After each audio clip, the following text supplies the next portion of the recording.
Today's episode is brought to you by the folks over at SeatGeek, the best and easiest to use ticket platform out there.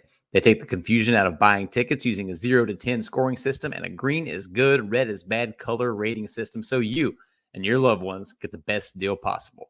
So whether it's going to see our beloved Redlegs at Great American Ballpark, the Bengals over at Paycor, FC Cincinnati, one of the area college teams, or pretty much anything in between, use promo code Riverfront at checkout and receive $20 off your first order. Click the link in the show notes to download the app and get started. That's Riverfront, one word, for $20 off.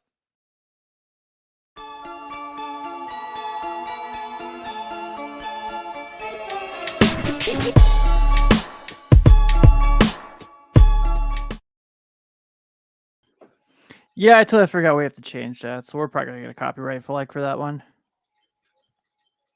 That's all right. We'll figure it out. But welcome, everybody. Hello, everyone. Welcome to episode 5 of NBA Friday, our Riverfront Passion Project show where we just have to get our fixins in and talk about the National Basketball Association. Tim Dander here, as always, with Sean Mackey and Parker Fields. What up, gents? What's going on, my guy? Chilling. I see Sean and I are having a Coke Zero party tonight. Parker, are you joining? I am not tonight. Actually, Diet Mountain Dew tonight. Diet Mountain Dew? Are you a teenager? Hey, you know what? We're all drinking soda though. Yeah, like a bunch of old guys. Parker's going for a Call of Duty binger tonight. Apparently, we're watching our calories though too. The zero-calorie soda. We're all mindful. Yeah, absolutely. So of course, as always, this week's episode is brought to you by our lovely patrons over at patreon.com/riverfrontcincy. Come join the party. It's a lot of fun, especially right now with all the baseball news going on. It's a good place to be, and the Bengals winning. That also doesn't hurt. So come hang out with us on there, Parker. And, also check out riverfrontcincy.com. We killed it this week in college sports coverage between college football and college basketball. Sean at NKU the other night. I'm covering NKU tonight at 11 p.m. against Washington. We had Xavier, we had UC, and Jack Mueller, our newest guy. Got to give him some love. Shout out Jack for doing an awesome job with Miami basketball and football this week. So really excited to have Jack on the team. He killed it his first week. I know the higher ups are very excited. He's on board, myself included. But all that at riverfrontcincy.com, and we're gonna have some merch coming soon. We're gonna make a cool NBA Friday shirt. What do you will? Maybe something like with a Cincinnati Royals tribute. I might have some ideas for that. Yeah, for sure. It could be like a little graphic tee too. Some NBA stuff on it. That'd be awesome. I'd get down with that. No, we definitely need something like that. Yeah. So this week's episode, we're gonna talk about our good and bad trends that we're seeing in the league that's jumping out to us so far this year. In our flashback, we're pretty excited about this one. We're gonna talk about the role player gods of NBA history, some of our favorite role players who helped some of our favorite teams win championships and also gave us some unbelievably awesome / hilarious moments. I'm sure one name in particular we're going to bring up is going to have a hilarious moment. I can't wait to discuss. And then our draft tonight, this was Sean's idea. I tried to get something together where we could get some pictures up, but I couldn't make it happen in time. Pre-2010 flashback NBA jerseys. Sean has already told us what the first pick is going to be. It's the correct pick. So we will get to that tonight, but I want to go ahead and get started, dudes. Trends amongst the league. Obviously everyone's just about 8-9 games into their season. So Parker, we'll start with you. What is your trend that you see that you like from a certain team or player right now? That I like? Yeah. I'm going to go with Kyrie Irving liking playing basketball again.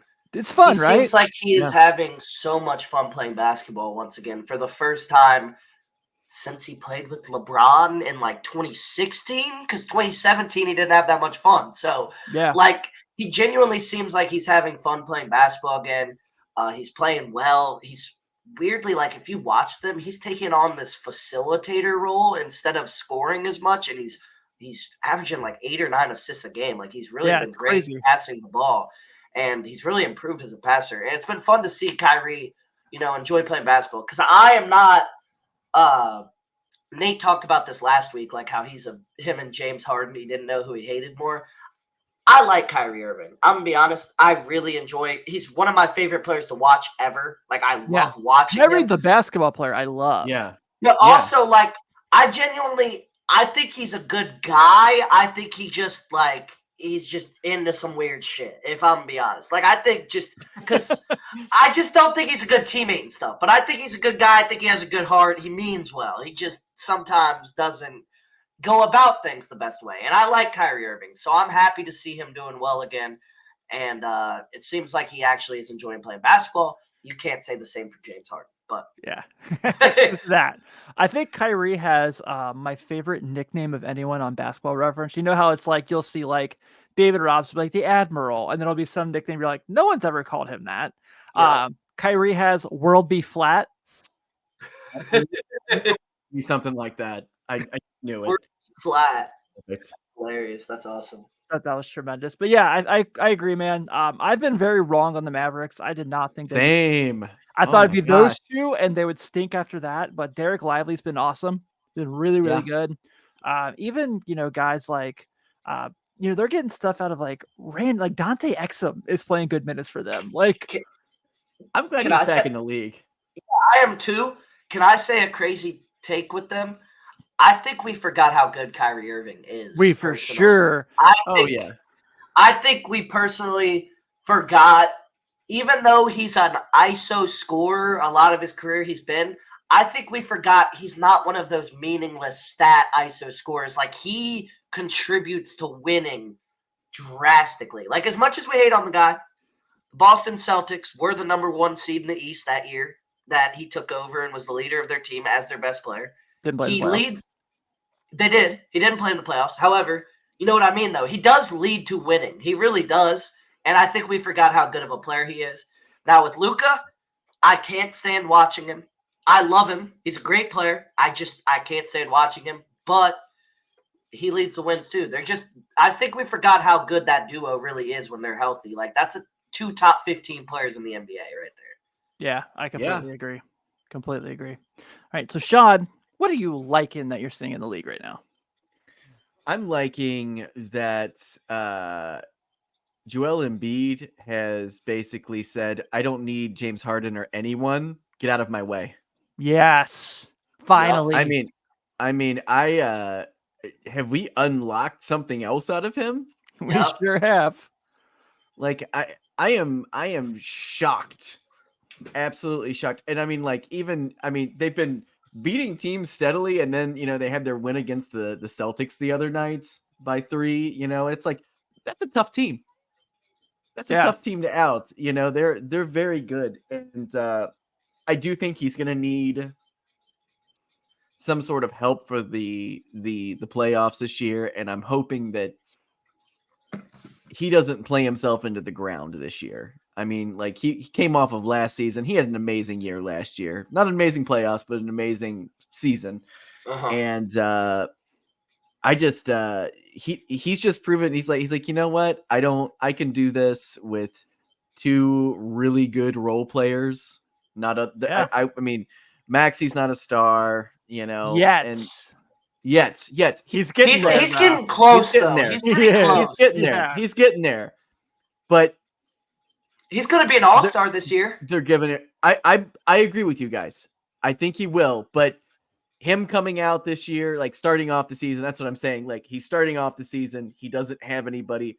They are developing those other players. But yeah, I think Maxey, I think he's going to finally get his chance to shine, which he did not have that opportunity with James Harden. So I'm excited about him, and I do think they need to make a couple moves, and I think they can. I think there's a few couple little Alex things Caruso. Huh? Oh my god. That would be But awesome. wouldn't you say that Alex Caruso could pretty much help any playoff team right now? Well, apparently the Lakers are already interested. So Yeah. I'm shocked. yeah. I'm shocked. I have a crazy take with the Sixers. I don't know with the playoffs, but I mentioned this last week, and I saw Nate looked at me a little crazy when I said I think they're going to win 55-plus games in the regular I do season too. and be a top I do two. too. I think this team is going to be one of the best. Like, they might be the best team in the regular season because I don't know if pairing another superstar works with Joel Embiid, if that makes sense. Like, No. I think he might be the type of guy like we see with Jokic. We see with Jokic. Jamal Murray is not a superstar. I'm sorry. Like, yes, in the playoffs, he turns up in the playoffs. He is. But there's something about Jamal Murray where just the playoffs, I guess he unleashes a different breed. But we see in the regular season until he just got hurt, he's not that great in the regular season for some reason. I don't know what it is, but like he's just not that dominant in the regular season. And I think that's similar with Jokic. Like he needs Maxey can be that Jamal Murray is what I'm trying to say. He can fit into that Jamal Murray role, be a top 20 player, but you're not going to be, top 10, top 5 player. Yeah. And I think you can win a championship with that. Like, I don't think Embiid needs another superstar with him. I don't think it fits that well with his game, honestly. Like, I think he needs a complimentary player like Maxey. And I'm not so sure he needs to be out of Philadelphia anymore. Like, this team might end up being – because Maxey's 22 years old. Like, he's a baby. He's just scratching the surface of what he's going to be as a player. So I really like this combo, and I really like the Sixers team this year. I do too. I really do too. All right. My thing that I really am liking right now, if you guys don't have it in front of you, if you guys do have it in front of you, then sure. But if you don't, feel free to guess. Take a wild guess who the number 1 scoring defense in the NBA is right now. Oh, the Timberwolves. The Timberwolves. I love this team. Love them. They're must watch. They just had that great game with the Celtics where they won in overtime. Anthony Edwards is the truth. And he is. Karl Anthony Towns is like playing basketball and having fun. This is nice to see. And he hasn't even shot the ball well yet. He's playing bad and he's having a great time. Naz Reid is tremendous for his role. Like absolutely awesome. Rudy Gobert is Rudy Gobert. I'm not going to say anything nice about him, but he's playing good basketball. He is a walking double-double. Yes, he is. And Mike Conley is the vet that kind of keeps it all together. Is awesome. They needed that. Yeah. They needed that. For sure. I love this team. I have so much fun watching them. I love when they wear the white throwbacks from the late 80s, early 90s. With the green? Yeah. Oh, the Timberwolves with the green is unbeatable. Those uniforms are. Yep. I just think of Kevin Garnett in those, and I'm like, wow, those are just beautiful uniforms. Seriously. But I picked them as my favorite over in the West the week the season started. And that's looking very good right now. But I think this team has the potential to have home court advantage in the West in the playoffs this year. I don't. Not only potential. I think they're going to do it. I do. Yeah, it's time. It's time, and they've built a good squad this year. And like you guys said, that adding Connolly was just they needed an actual vet guard that was going to be, and he's the perfect complementary player for all those guys. To be completely honest with you, because he's not going to come out and. He doesn't need to do anything flashy, but he's going to keep the whole glue of this team going. And, I know they're paying Rudy Gobert an astronomical amount of money to do what he does, but you know what? They're figuring it out. Anthony Edwards is an absolute star, dude. He's like, where would you rank him in shooting guards right now, guys? So shooting guards, let me think who do we qualify as shooting guards? Is Luka a point guard? I would say Kyrie's the shooting guard. Now I would probably put Luke as a shooting guard. I would say Kyrie's the point guard. Then Luka's the best shooting guard if we're classifying him as a shooting guard. Paul George, is he a shooting guard or is he a small forward? He's been playing the 3 with them bringing Harden in. Yeah. It's very iffy, but I'd say he has to be top 3. Whoever's I agree. In there. Like I can't think right now who's even in there, but like because I'm just trying to think who classifies as a shooting guard nowadays because it's so positional. It's not Zach LaVine, guys. He's not going to win you any games. I'll be honest. You guys are Bulls fan. He is my most disappointing player in the NBA. He is my most disappointing player in the NBA. I mean, DeMar DeRozan is in his mid-30s, and I still trust him way more than Zach LaVine at this point. Well, and he's a bonehead. He's made some boneheaded plays over the last couple of games too. I don't even talk about it, but let's not go down this rabbit hole, guys. Yeah, we're talking about Minnesota here, not Chicago. Yeah, right. Yeah, I do enough Bulls coverage on the side. Every freaking game I have to do the recap for is atrocious. I did want to say this real quick though. For the Timberwolves, I was about to say for the Bulls because we were just talking about them. For the Timberwolves, is this not the the 2021 Utah Jazz if they are like amazing in the regular season. Because I'm gonna be honest, I don't think they're beating any of these teams and getting out of the second round. But I think they're gonna be awesome in the regular season. Yeah, Because Yeah. you got Rudy Gobert, you got Rudy Gobert, you got Mike Conley, Anthony Edwards is your Donovan Mitchell. This is literally the Utah Jazz of 2 years ago. That was the 1 seed.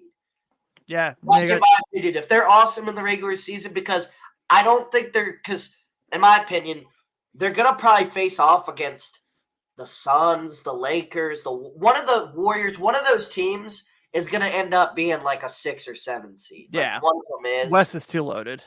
And I just don't think they'll beat them. They might beat the Warriors. I don't think they're beating the Suns or the Lakers if the Suns or the Lakers are a low seed, which is very likely because the Suns don't seem like their players are going to play that many games, and they're struggling early, and their depth is just not there. And then the Lakers just seem like they have way too many players on their team. Like, they have too many guys. I agree. That they don't know who the hell to give the ball to and who the hell to play outside of LeBron and AD. Yeah, I agree. I definitely agree with that. All right, so let's go bad trends. Park, you want to start this one again? Or you want me to swing it to Sean? Bad trends? I would have to go with, honestly, the Washington Wizards openly tanking 7 games into the season. This has made me very angry. As a avid sports bettor, we all know this. I'm avid sports bettor. I've bet on Jordan Poole multiple times this season. He has played less than 20 minutes 3 times this season. They give up on games, I kid you not, in the first half. They are absolutely tanking. If you watch their games, which I sadly have just because I'm like, oh, Jordan Poole, 18.5 points. That looks way too low. And I start talking myself into it. I'm like, just get a little hot streak going. They're openly tanking this early into the season, and I hate to see this because it is 7 or 8 games into the year. Play it out. Give your team a shot. And if you watch them, they're playing Bilal Coulibaly 30-plus minutes a game, and he's horrible. Horrible. He is the next Frank Ntilikina. He is Frank Ntilikina Jr. He has no offensive game, none. And I'm gonna be honest, like I hate that. Like, as somebody who absolutely loves the game of basketball and loves the NBA, I hate to see a team not trying this early because the big thing I love about the NBA right now is the parity. Yeah. And I love the fact that all these teams believe they can make the playoffs. You look at a team like Houston, they're 4-3. They look awesome right now. Like, the Grizzlies are 1-6, and they were supposed to be good, like, even without Ja. Like, all these teams think they have a shot right now, and it just, like, it makes me mad that there's one team that's just letting Kyle Kuzma shoot the ball 35 times a game, and then they bench Jordan Poole for some reason, and they play Bilal Coulibaly 30-plus minutes every night. And I'm just like, it's 7 games in. Like, try. Imagine being Jones on this team. Like, you're like, dude, like, I'm going to be the point guard. I'm going to have the ball all the time. This is going to be awesome. That's what I'm saying. And they just bench him and Poole, and I'm like, what do you, like, are you really openly trying to tank this early? Like, you're having Jordan Poole and Tyus Jones play less minutes than Danilo Gallinari in 2023. Like, it's wild to me. And free Kyle Kuzma, because I legitimately think he's a really good player at this point. I think Kyle Kuzma, I don't know, nobody's been paying attention, but he's averaging 25 points a game efficiently as well, and he looks awesome. And free him and get him on a contender because he could put up 17 to 20 points on a really good team. Seriously. I'm with it. All right, Shawnee, what the hell is going on with this trend in the league right now? Well, Parker already kind of touched on it, and it's easy pickings, but the Memphis Grizzlies have forgotten how to play basketball. Yep. Dude, what a string of, like, bad luck on top of dumb kids on top of old guys who can't play basketball anymore. Yeah, I mean, them obviously not having Ja is a huge factor on this team, but yeah, I would just expect that no Brandon Clark, no Steven Adams. No Steven Adams. Yeah, Steven Adams it was a huge blow to them. Like, let's be honest with you. Like, that is a big dude that provided a lot of good things for that team. But I'm disappointed. I mean, they have a roster where they can win basketball games. That's the thing that's disappointing. You got Marcus Smart. You still got Jaren Jackson. I mean, it's not like they have like an absolutely terrible team. On Like, paper, this is a really solid team, even without Ja. On paper. Getting Luke Kennard was great. You know, Desmond Bane rules. Desmond Bane has been, he's been pretty good. But like, you know, it's like they're relying on Bismack Biyombo, who didn't even have a contract until a couple of weeks ago. Right.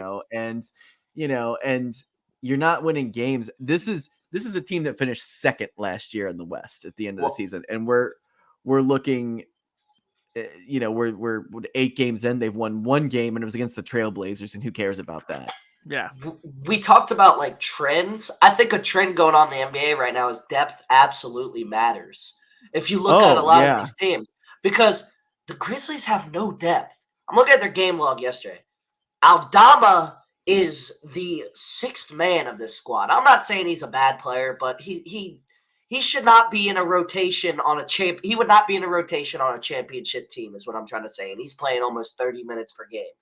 And like, you got Luke Kennard, obviously great player, but then you got Jacob Gilyard, who I'm gonna be honest, never heard of until I've seen him on the Grizzlies the last few nights. David Roddy and Kenneth Lofton Jr. And for you guys watching out there, if me, Tim Daniel, and Sean Mackey, who are all basketball sickos and watch League Pass religiously, have no idea who that is, then that's a problem. Yes. Because we know just about any random player you'd know. And if we don't know him, then exactly. That's the problem there. And I just look at this Grizzlies squad and like their first 5, even them, it doesn't look great because like outside of Bane and Jackson Jr., like Marcus Smart's your 3rd scorer. Like Marcus Smart's a great player. He can be a great starter on any team in the league, but he's not a scorer for your team. Yeah, and but it's just like I don't know. I kind of expected him to come in and do more. I'm going to be honest. Like this is kind of an opportunity. More than 14 and 6. What do you think? You did? I did. I really did think he was going to come out and do something else. I don't hate that take because I used to think he was going to turn into more after his college career and everything. So I don't hate that take. I mean, with Boston, he was such a defensive presence and everything, and he wasn't much of a scorer, but there were games where he could turn it on and he could really impress you. And I was just like, in a moment like this, I'm like, you have 2 other scorers. You got Bane, who's, milking it. I mean, he's really putting up numbers. Yeah. He's putting up big numbers right now, but Jaren Jackson's not, reigning defensive player of the year. He's not putting up the numbers, and it's really concerning if you're the Grizzlies, because how long is Ja out till? Christmas. 25 games, I want to say. Yeah, right around Christmas. I mean, this league is cutthroat now. My LED lights went out. Okay. I had to I don't know what I pressed. Oh, I see it. This should come back on. What's on your shirt, Parker? Little anime. Oh, okay. Oh, okay. Okay. For a second, I thought that was like Bart Simpson or something, and I was like, I mean, Bart Simpson's my favorite character ever, but no, not Bart. Okay. Not Bart tonight. Okay. Still cool. I like it. I think, all right. My trend is that I really hate the Cavaliers aren't healthy, because when you watch them, when they have majority of their guys, they look really, really good. Evan Mobley looks like the dude I thought he was going to be. He's still not a 3-point shooter, but double every night. Rebounding machine has taken a really good stride offensively with Jared Allen being out and kind of having the ability to get more in the paint. Blocking a ton of shots, making good passes, and this team can't really put things together just because they don't have their dudes. They're 3-5. I think they're going to be fine, but they got to get their guys. And you're seeing that not having, like, Max Strus has been a great signing for them. I really have liked him, but Garland not being out there has really hurt them. Obviously, Jared Allen being hurt. Not having Rubio, I'm not saying Rubio is like a difference maker, but Rubio being the vet point guard who can like run the second unit would be baller for this team right now with like Karis LeVert, Isaac Okoro, guys like that. And they just don't have any healthy players, like besides, Mitchell and Mobley and Strus. And I think if they were healthy, they'd be much better standing than they are currently. I love that take because I love this Cavs team. Yeah, I do too. Evan Mobley has kind of, like what you said, you think he's lived up to what you expected from him. He's kind of disappointed to me because I'm not going to lie. I saw superstar on Evan Mobley coming out of the draft and everything. And after that rookie year, I was like, this guy's going to be a superstar. I feel like he's kind of stagnated a little bit. And he's kind of he's not gotten that much better because I expected him to be able to shoot threes by now, be a shooter, stuff like that. But this Cavs team is just awesome. He's still an awesome player, obviously. Yeah. But I saw superstar on him. And I mean, it's still early. But like Jared Allen, like you said, Darius Garland, like this team's awesome. The only thing I still question with them is I think the reason the Timberwolves work is one of their bigs is just an absolute sniper. Cat's the greatest big man shooter we've ever seen. And I think that's the reason that's going to be the Cavs' downfall compared to the Timberwolves. Naz Reid and Cat are both absolutely great shooters. I know Cat struggled to start the year, but he's the most efficient big man three-point shooter ever, by far. And, I just think that's the problem with the Cavs. Neither of them could shoot, really, so I think that's going to be their downfall. It's hard in the NBA nowadays to play two players on the court who can't shoot, either of them. That's tough. And when you throw... What do you mean? The Lakers do it every night. Who are you saying? Like Max Christie and Cam Reddish, These are guys that are supposed to be able to shoot, though. As soon as people get paired with LeBron, all of a sudden they can't shoot. I swear. It just happens. Gabe Vincent can't shoot now either, apparently. He can't stay on the floor either, so. Yeah. That's because he doesn't have that Pat Riley dust on him anymore. Yeah. The Riley dust rubbed off on him. The Riley dust isn't there now. But I just think that'll be the downfall of the Cavs. If there is a downfall of them, it's just the lack of shooting. And injuries, like you said. Injuries can definitely take a factor. Darius Garland, in his short little career, he's definitely missed time a lot. He's not missed long periods of time, but he's had lots of nagging injuries a lot. Now, Donovan Mitchell, luckily, knock on wood, he's their star, but he pretty much plays every night consistently, and he very rarely misses games. I'm going to say this real quick before we move to this next segment. I think when people do this thing where they talk about handles, this guy's bag. No, Curry, Kyrie, and rightfully so. This guy's definitely deserve it. Jason Williams. We just start talking about Darius Garland in that conversation. His handles are nasty. They are nasty. Yep. Nasty. God, best bag is Paul George though. But the things he does, he has the ball in a string. Good Lord, he's so fun to watch. But yeah, Paul George is like you said a couple weeks ago. Paul George is the most smooth basketball player. I totally agree with that. I see on TikTok all the time videos to some jazz music of Paul George just crossing. And it's this dude is literally Kyrie Irving at damn near 7 foot tall. Yeah, and he's a good podcaster too. I like his show. I do like his show too. I don't like the other hosts, but I like him on there. What you said about Garland though. I think Darius Garland is one of my favorite players in the NBA. Honestly. Me too, man. I really enjoy Darius Garland. I really enjoy how unselfish he is as a player too. He's so unselfish. I love that because that's probably my favorite part about basketball players is usually I really like the guys that are unselfish, look to create for others too. And Darius Garland is that guy. Him and Halliburton are going to be a battle for the best point guard in the Eastern Conference for a long time. Seriously, because these 20, what are they? They're both 23, I think. They're both babies still. Don't get me started on Tyrese Halliburton because we will be on this show for 2 hours. I love that dude. Yeah. Love that dude. Love him too. But like you said with Garland, this guy, and we're talking about his bag. His jump shot is so pure.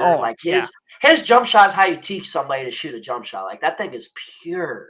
And when he shoots, when he makes that thing, it's different than when other people swish. It's beautiful. You're right. He's a great player. Yeah, he's different.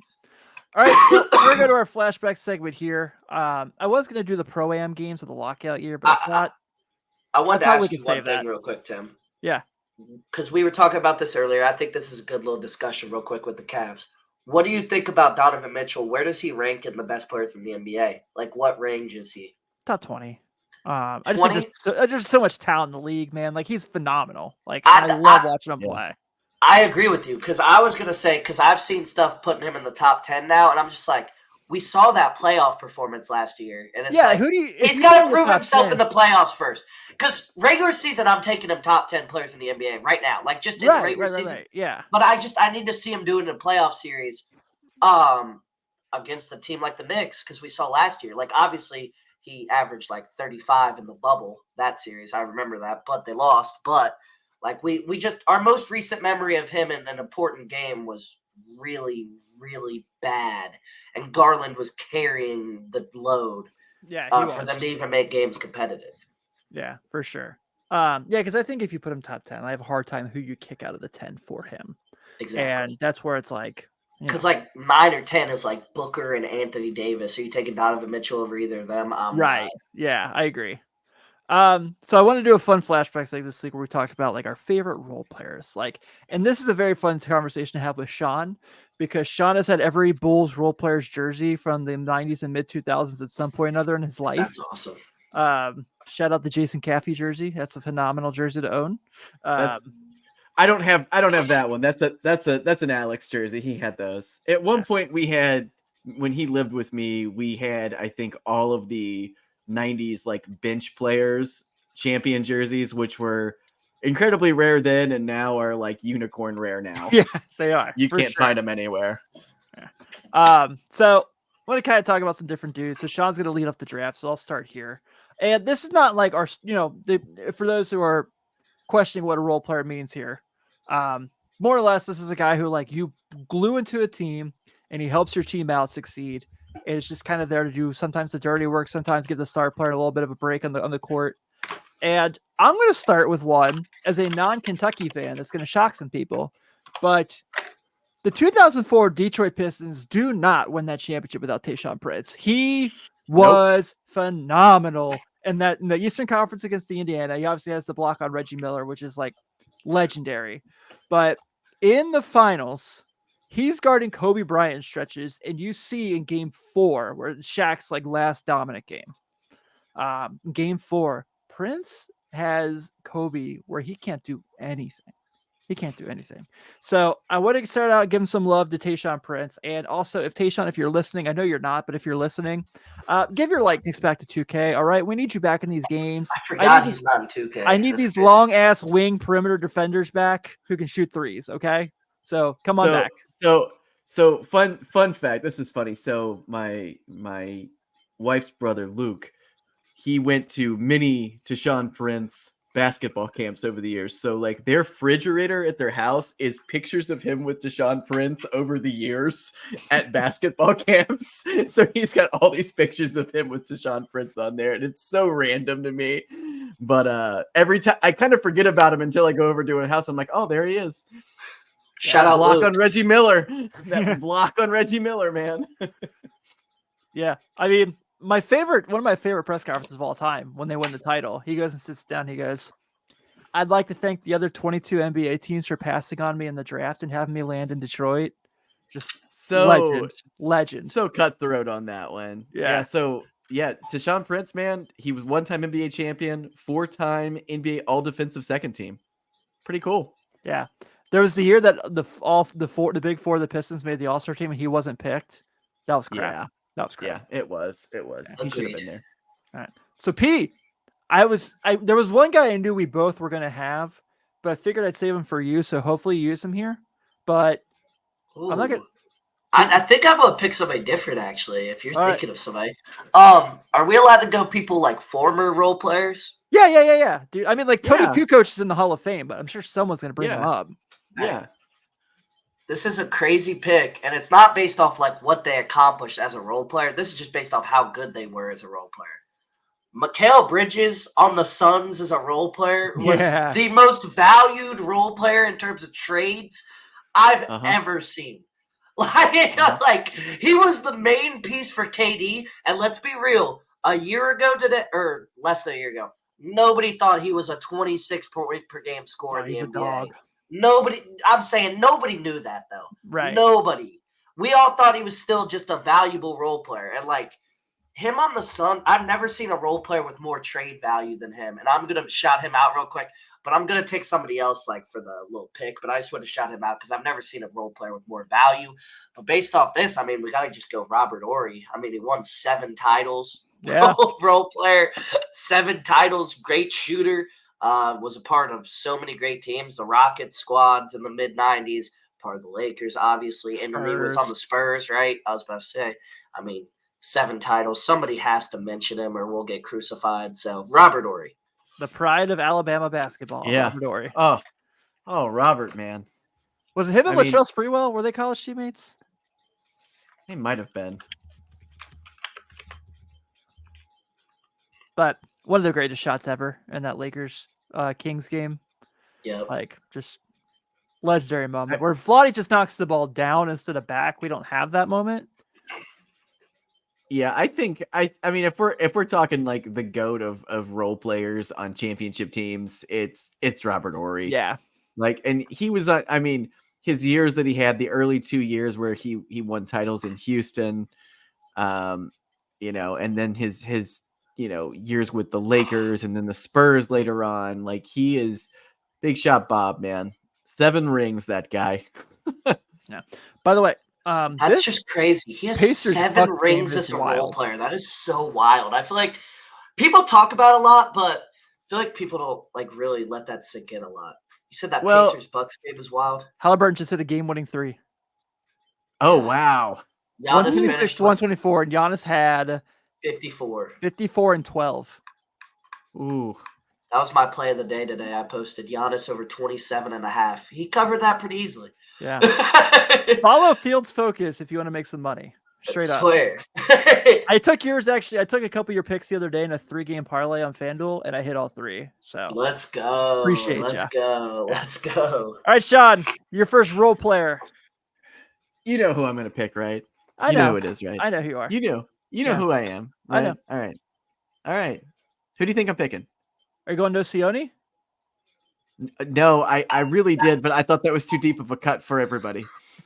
Okay, in that case, I don't know where you're going. Okay, well, I'm going Steve Kerr. Oh, that makes more sense. I Okay. think I know who I'm going Tim's Steve talking Kerr. about now, by the way. Yeah. So yeah, I would definitely I could go all day and all night about Andres Nocioni. He's like a top 3 probably ever favorite Bull for me. I love that man. But Yeah. he just had more heart than but no, but I'm going with Steve Kerr. Steve knew his role in Chicago. And with the Spurs, I mean, he hit some huge shots in a few different playoff series. He is a 5-time NBA champion, 1-time NBA 3-point champion, and 4-time champion as a coach. Parker, he has 9 rings. Yeah. I No, mean- I'm aware. I mean, That's insane. That's crazy. I mean, Kerr's going to get in the Hall of Fame as a coach Yeah. and a contributor to the game. But one thing I wasn't aware of until tonight, I had no idea that Arizona had retired his number. Yeah.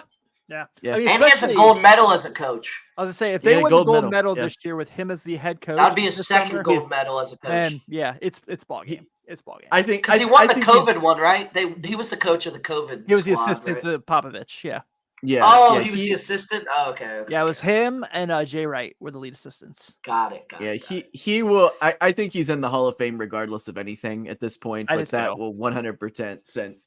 Which is crazy to me because like as a kid growing up, like he was such an underdog, and then of course like years later, like picking up Bill Winnington's book and then reading about the time that him and Michael Jordan got in a fist fight Yeah. and he didn't back down to Jordan, and he was the only guy who didn't back down to him. Like I'm Dude, just like He hit the he's shot a dog, that steals the man. 97 finals. Like Yeah. Well, and then one of the Spurs finals, he hit like one of the game-winning ones as well, Yeah. too. Like he He was did. he I was know what you're phenomenal talking for about. this. Yeah. So, but yeah, he's my all-time GOAT role player. yeah. Plus like a phenomenal activist. Love everything he's Oh, doing. Everything. yeah. Steve Kerr for president. Well, He has a well, great story. Yeah, he does His for sure. dad's tragedy he went through. He has a great story. He's Yeah. a good guy to root for. Mhm. Even though I don't like the Warriors, but I like Steve Kerr. So Parker left this one on a platter for me because I know we've had these conversations about this dude before. But J.R. Smith, Yeah, no, I My knew that was coming. dude, my Oh. dude, one of the greatest mixtapes of all time. And one of my favorite J.R. Smith moments is obviously in his Cavs tenure and we're going to start with game 6 of the 15 finals when the Warriors basically have it in the bag and JR goes nuts trying to get the Cavs back into the game. It's game 6. They're down with like a couple minutes ago. I think they're down like 10 and J.R. Smith just starts going wild. And then in game 6, the year the Cavs won in 16 during the epic comeback, he is phenomenal in that game. Freaking phenomenal. He's one of the few role players ever that has the ability to be the best player on the planet for 5 minutes. He does. Underrated J.R. Smith moment nobody remembers because they lost. The 2017 finals, game 5, when the Cavs were down 3-1, when the Warriors won it all. J.R. Smith dropped like 15 points in like 45 seconds and almost led them to get back into the game and win it. He was hitting the most BS threes you'll have. Like, I think I can confident he's the greatest bad shot maker of all time. Nobody can hit just bad shots like J.R. Smith. 100%. And people forget because of the infamous forgot the score game. Yeah. The guy was a just nasty defender on those Cavs teams. He was a winner. Like, they converted that guy to a 3-and-D absolute winner. Like, he guarded Steph Curry, Klay Thompson. He guarded the best teams, the other team's best offensive player every night. And he was an awesome defender on those Cavs teams. And I just hope as time goes on, people don't only remember him for that one play because he was a big reason they won that title. He really was. He was awesome in that. He was their third best player in that series over Kevin Love. Seriously, he was their third best player in that series. Yeah, I agree. And I don't. Do we not talk about his Knicks time? It's the best. How baller he was on the Knicks for that couple of seasons. I wouldn't say he was a winning player then, though. That was before he became a defender and stuff. He wasn't a winner at all, but he was one of those guys that you could turn on and just kind of root for. He was so fun, and I'll never forget that the Chicago Bulls ended up getting him in a trade back in 06 with PJ Brown. They ended up getting him. They traded Tyson Chandler, and they went ahead and traded him 6 days later to the Nuggets for Howard Isley, and he was a great Nugget. Yeah, he was an awesome Nugget. And then we waived Howard Isley. They just didn't at the time. He was like looked at as just like roster poison, and I didn't believe that, but whatever. Bulls doing Bulls things. All right, Parker, who's your next guy? All right, I'm gonna stick with the squad here. Cavs Richard Jefferson was a great role player. The Christmas Day play done. Because obviously Richard Jefferson was not a role player his whole career. We know that he was a borderline star player in the NBA for quite a little bit of time. But on the Cavs, this guy was an awesome role player, and he seemed like locker room wise like the best teammate you could possibly have. It seemed like genuinely everybody loved playing with Richard Jefferson. Everybody to this day, like LeBron seems like he absolutely loves that guy. Yeah. Seems like the funniest teammate, one of the nicest guys ever too. So that definitely helps when we're talking about role players. Your personality and stuff matters more for role players, I'd say, than star players. And Richard Jefferson had some iconic moments, like you said, 37 years old or whatever at the time, absolutely posterizing. Was it KD? Clay. He posterized Clay. Yeah. Didn't he have 2 posters that game? I think so. I think he had 2. He'd be like, I average 5 points a game, but every game you got to dunk in a 3 from me. Yeah. You got a dunk, a little poster probably, and a 3. And, I mean, he was awesome on those Cavs teams. The Cavs team that won the title, he was an awesome role player. He tried to retire early as hell one year, like 2016 after they won the title. And he was just an awesome role player, awesome locker room guy. So I'm going Cavs, Richard Jefferson. He was a role player on other teams, but not very memorable as a role player on the other teams. He's only really memorable for his role player time on the Cavs. Yeah, I agree. All right, Sean, you got our last role player. Who you got in mind for your second role guy in this role gods discussion?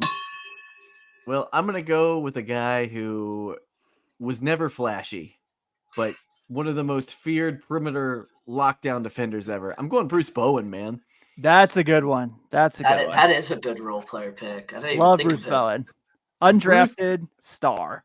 Yeah, like just like undrafted, played for all these like crazy teams outside of the US. Ended up finally going to the Miami Heat, spent a couple years in Boston, couple years in Philly, another year in Miami, and then for 8 years found his home in San Antonio in Greg Popovich's system. I remember one time Kobe talking about him. And he's like, a lot of people don't like Bruce Bowen because he's old school. He's going to scratch you. He's going to do stuff. He's like, but I really like him. And when you get that kind of like, when you get the respect from Kobe Bryant like that, you know, you kind of know that he's probably a real guy, you know? So, Yeah. 3 NBA championships. He was part of 5 NBA all defensive teams, 3 NBA all defensive second teams. And of course, the San Antonio Spurs did retire his number. I mean, but like, it's one of those guys. He was so good at knowing what he did best that he never like stuffed the staff sheet at all, ever. The most points he ever averaged was 8, you know, that's it. That's it, crazy. man. I mean, this is a guy who on ESPN. Yeah, he had career average of 6.1 points a game. You know, I mean, so he just hovered around that his whole career. He just hovered his whole career, but like just found his place in San Antonio. And I think I really do think he's the ultimate role player.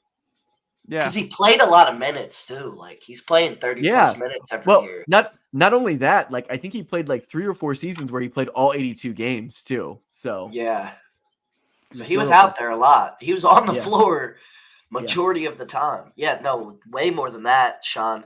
1, 2, 3, 4, 6 seasons, 82 games, 8 seasons, 80 plus. Well, you know, and he didn't average.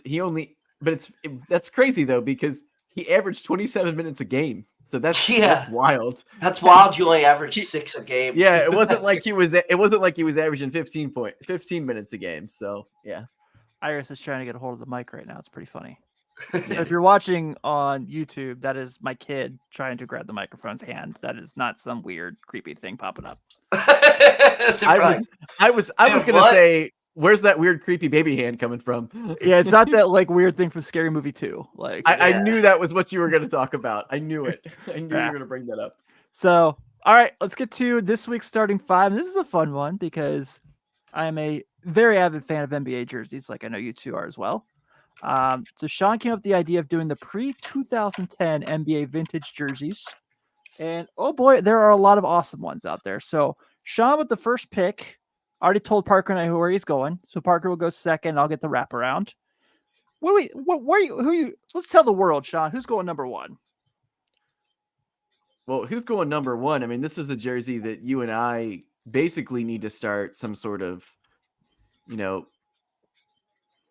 like protest for the Orlando Magic to permanently change their jersey back to this. But I'm taking the light blue pinstriped Orlando Magic jersey circa 1995 of the Shaq, Dennis Scott, Penny, Nick Anderson era jersey. I think it is when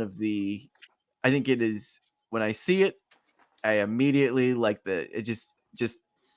I immediately get happy. Yeah. It is a great jersey. It has a lot of sentimental value, and I think that it is one of the most fun jerseys that has ever been in basketball. And I love the Orlando Magic this season, but they need to change their jersey permanently to that. And let's be honest. Let's be honest. If you asked any Orlando Magic fan if they could make a jersey permanent, that would probably be it, right? Oh yeah, for sure. What are they doing? Our good friend Glassman Reich would definitely say that. That's a great start to this draft, Sean. I definitely appreciate it. So Parker coming in at pick 2. I honestly, truthfully, I think there's 2 options here. Like I think there's one option that Tim's gonna take if I don't take it, and I'm gonna take this one here. I'm gonna go with the Utah Jazz, the purple with the white mountain jersey, like the John Stockton, Karl Malone jerseys. Those are just beautiful NBA jerseys. The retro version of it nowadays is awesome as well. Mm-hmm. I absolutely love those jerseys, and I think I know who Tim's gonna take with the 3rd pick. I'm gonna be honest, so I'm gonna see if he takes that. But yeah, I'm going with those. Really enjoy those a lot. I think they're one of the best jerseys ever.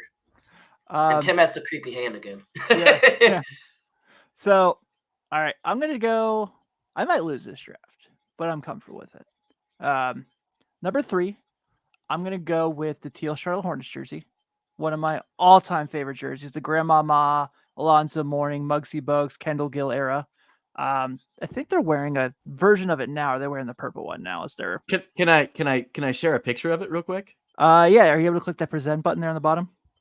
Yeah, let's hold on a second here. Yeah, we could share our screens for the YouTube crowd. We could definitely share our screens and then just pull the jersey up.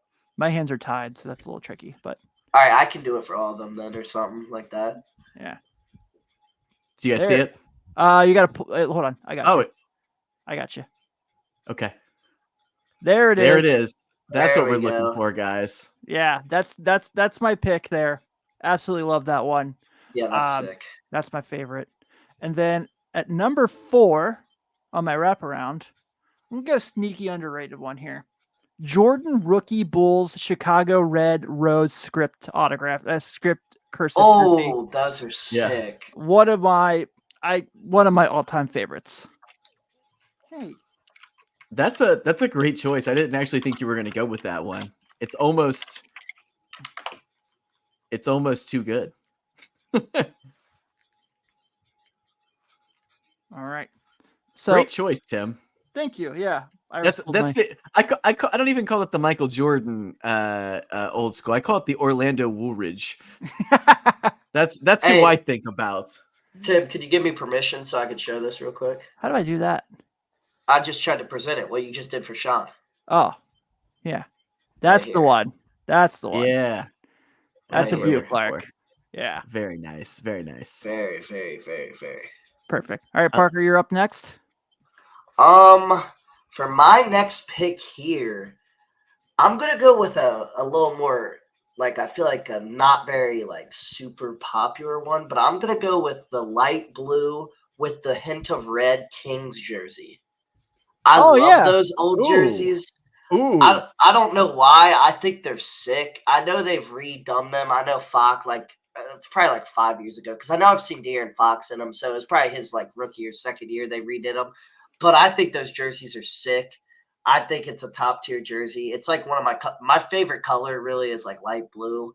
I love North Carolina uniforms, sick, and those jerseys are awesome. I really like those light blue Kings jerseys. Here, you want me to? Here, can you give me access again so I can show this because I feel like actually, it's gonna be stuck on the Bulls. I have to reshare it because I feel like some people won't know what I'm talking about on this one. This is the Otis Birdsong era jersey. Right here. Right? Otis Birds. Right here. This one right here. Yeah. Yep. Love that one. Because I feel like some people wouldn't know that one just off talking about. But yeah, that jersey. I love those. I think those are awesome. I do too.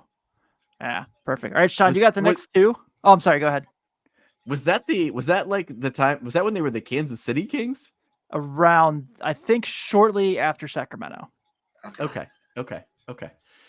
All right. Well, I'm gonna pick an easy one. I'm gonna pick one that I love. It's the stupidest jersey that's ever been probably ever released. Actually, I take it back. I'm gonna show you the stupidest one later if I can. But I'm gonna go ahead and say that the 1995 inaugural Toronto Raptors jersey. Yep. I feel like it's one of the greatest jerseys of all time. It's so incredibly fun. And let me see here. There he is. There's Vince in that jersey. What I love how so 90s.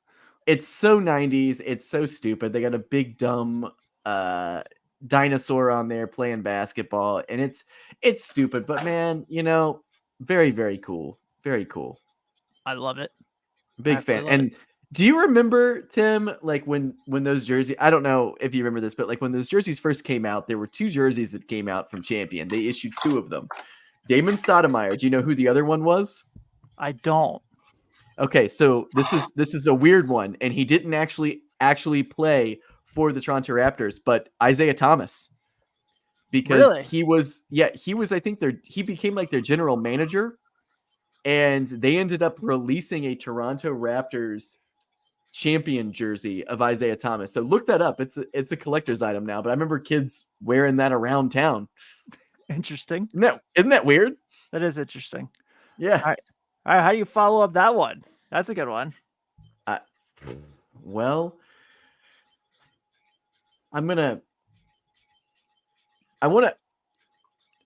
there's one that I want to do, but I'm going to do this one because I just think it's one of the coolest jerseys of all time. And I love the color scheme and I love how late 80s, early 90s it is. But I'm going to go ahead and take the late 80s Denver Nuggets.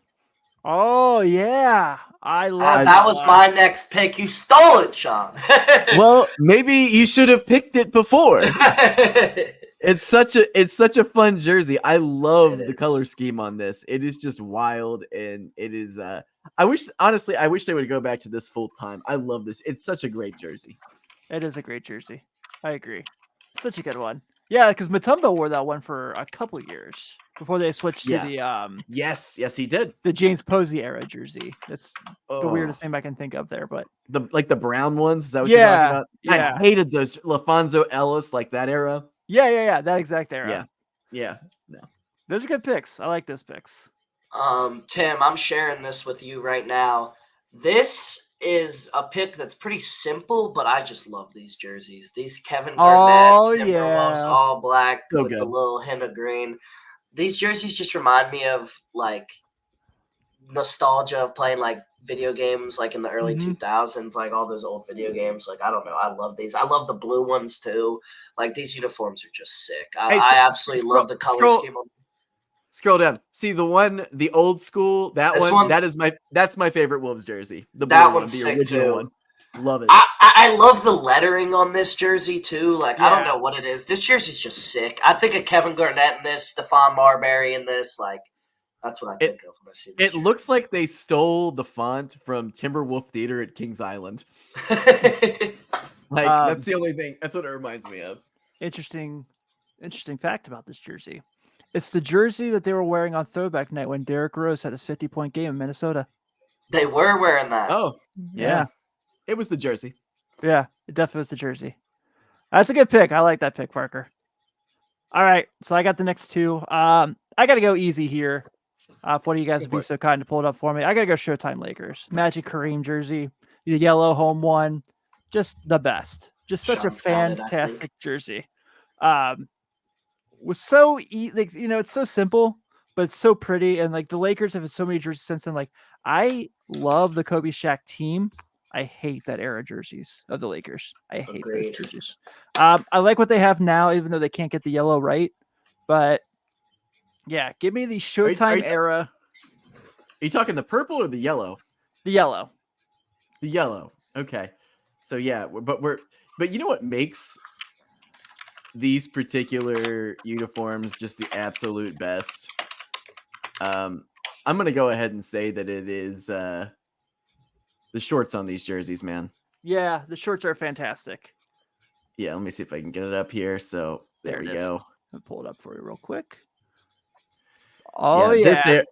This is the era that with the blue knee pads or whatever. Why did they wear blue knee pads? I've always wondered that. I don't know, but it was the only brand at the time, blue or white. I guess. I always wondered that. I always would see stuff and I'd be like, why are they wearing blue knee pads? They're like, can you get us purple? And they're like, nope.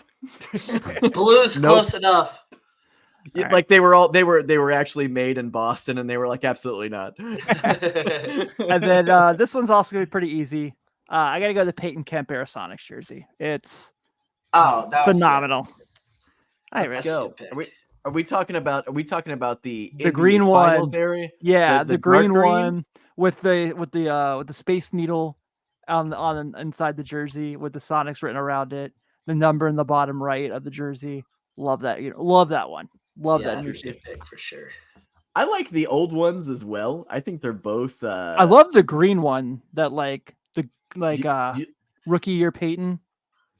Oh, and rookie year Kemp as well. Yeah, both on that. Let me see if we can pull that one up real quick. So here we go.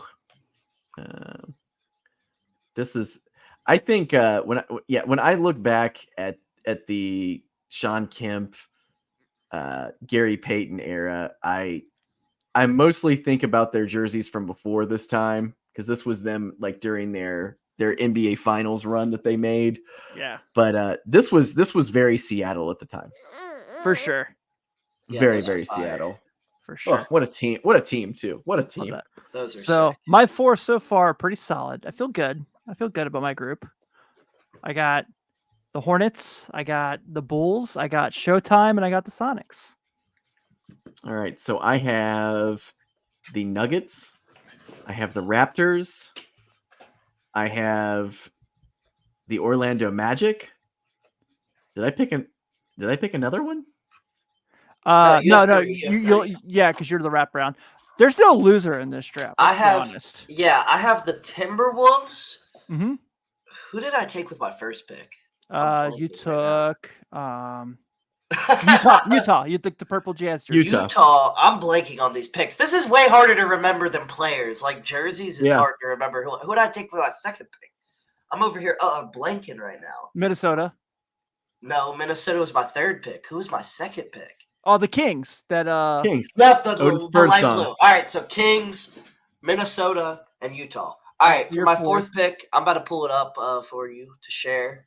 But I got the blue Lakers jerseys. These. Oh yeah. I love these these jerseys. I love the new retro version of them too. That they wore The like Jerry 2 the seasons Jerry ago. West ones. Yeah, these are the sick. Jerry West, Elgin Baylor. I love these jerseys. Honestly, I think they're awesome. So yeah, those blue Lakers jerseys, one of the cleanest jerseys ever. They're so simple, but they're just also like so awesome too. And Nike actually did a good job with these. They did do a good job with them. I agree. These were cool. I think it was the 2021 season they wore these, and they looked sick on the floor then. So I really love these. Yeah, because the Lakers city that year was very similar. It was the light blue, the white with the light blue, right? Yeah, I had the Anthony Davis one of those. Yeah, that jersey's sick too. Yeah. All right, Sean. So you got your picks 4 and 5 here now. 4 and 5. All right. Well, I am. Here we go. I'm gonna actually pull this up just because. I love that you guys were able to do that. That makes it even better. Yeah. Yeah. So. All right, we are good here. So, hold on just a second here for my unveiling of this retro piece of art that I'm about to share with everybody. So, my 4th and 5th pick for this particular one, I'm gonna have to go with. Let's see here. Not what I wanted to do. I'm gonna go with the early 90s, late 80s Miami Heat. I had this in mind, but I did not. This is one of my favorites, and it's on one of my favorite Heat players of all time, Mr. Ronnie Cycli, world famous DJ now. Yeah. He's one of those guys that I'm like very proud that I have a signed basketball card by that man. But huge fan of that. And then for my final pick, we're gonna go since somebody already had to pick the Hornets, but I think you're gonna like this one though, Tim, because this is probably one of my favorite. Actually, I would say this is my. There's 2 Cavs jerseys I like. Okay, but this one in particular from the mid '90s, the Terrell Brandon era. Oh yeah, I love these. Yeah, this is love these. Love these jerseys. Like, this is the team of Cleveland. This is like, I remember Mark Price wearing these jerseys the last couple of years he was there, but I absolutely love this. And also, Terrell Brandon, man, doesn't get enough credit. Agreed. At like 5'10" or however tall he was, man, he was a baller, man. LeBron actually asked the Cavs in one of his tenures, "Can we wear these for a throwback?" Yeah, those are sick. I really like those. Yeah. All right, Parker. I really like those. Your 5th? I'm still deciding on the 5th pick. I think I'm gonna go with another simple jersey that I just really enjoy, and it's not gonna be like a super popular pick, but I really like these blue and yellow Pacers jerseys. Let's do blue, like the blue and the I know royal exactly blue which and one you're yellow. talking about. The Reggie Miller, I'm like trying to, early. yep. Yeah. I'm trying to pull them up right here. All right. Now let me pull them up real quick. I was trying to pull them up. These right here. I love these jerseys. They're not like the most like Oh, yeah, I popular when you love talk those. about throwbacks, but these are sick. I'm a really big fan of like blue and yellow as a color combo, like too. royal blue and yellow. Shout the Yaley Bobcats, but yeah, really big fan of this color combo. I think it works really well, and I really enjoy this. I think that one works so well just for Indianapolis altogether because it's supposed to be Yeah, like it's a a race car city. city. It's a race car Yeah. city, and it's just I don't know. It just really embodies that. But that's like the Clark Kellogg era of the Pacers. That year of jersey. But yeah, that's like I think that's like Reggie's like rookie year jersey. I think. Mm-hmm. Yep, sure So. is. All right, so I got to round this baby out. Literally. Yeah. All right. I'm going to go the final pick in this draft. Maybe not a popular one because this jersey's ugly as sin, but I love it so much I don't care. But I'm going those late 90s teal green ugly ass Detroit Pistons jerseys. I love those, Tim. That was like between that and the Pacers jersey was what I was deciding between. I love those jerseys. I had the Grant Hill one of these. I had the champion one. Just such an awesomely hideous jersey. Jerry Stackhouse had a sweet one in that jersey too. Because 42 just looked badass on the back of that jersey. Just a legendary one. I love when they wear those jerseys as throwbacks. Like, yeah, and those jerseys I think came out in 1996. I think they debuted those. Yeah. And there was like an uproar about those when those came out because they didn't just come out and change the jerseys. They changed their entire color scheme. And then, of course, it eventually went back to the blue and red when they won the title in 2003.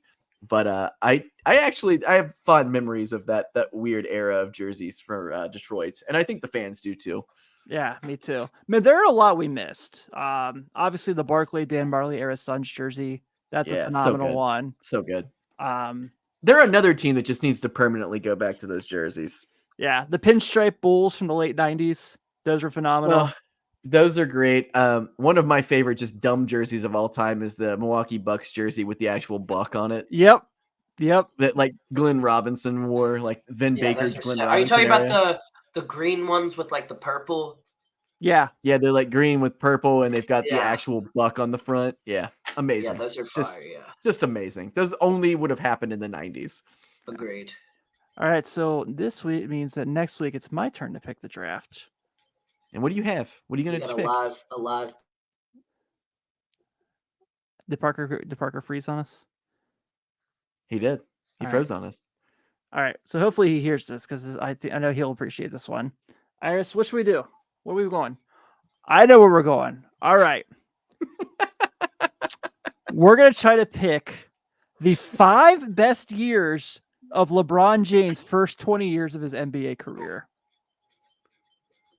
So everyone 5 years. Because it's Okay, so everybody has to pick a year. You're basically trying to put 5 years. You're trying to put together the best LeBron team possible. Oh, okay. I get it LeBron. now. At first I thought you were talking about like a 5-year span. Nope. I was like, aren't there only like So, 4 picks total? 04, 04, 05, 05, 06. Got So I'll send you the accolades. I'll send you guys the accolades of each year. So we're trying to put together the 5 best LeBrons we possibly. Are we basing it? Okay. How are we basing it? We're basing it on what do you think his best 5 years were? Like as a contributing member of basketball. And I wish we had Nate here just so he could be like, I don't know. I'd probably just take 2 of them. I'd take any year from Oscar. Yeah. Love it. I'll send you guys the year by year accolades so that way you can have do your research. As they used to say on the Magic School Bus. So, all right, dudes. Well, that was fun. Let's go ahead and wrap up this week's edition of NBA Friday here on Riverfront U. Thank you guys for hanging out. As always, I definitely appreciate it. Go to SeatGeek and buy some tickets and use Riverfront to get some money off. Go to the Patreon and join us. Check out riverfrontcincy.com and, of course, any place you can give us a YouTube subscription. Please do. On behalf of myself, Sean, Parker, and Iris trying to take over my equipment, I'll see you all next week. Tim's getting beat up.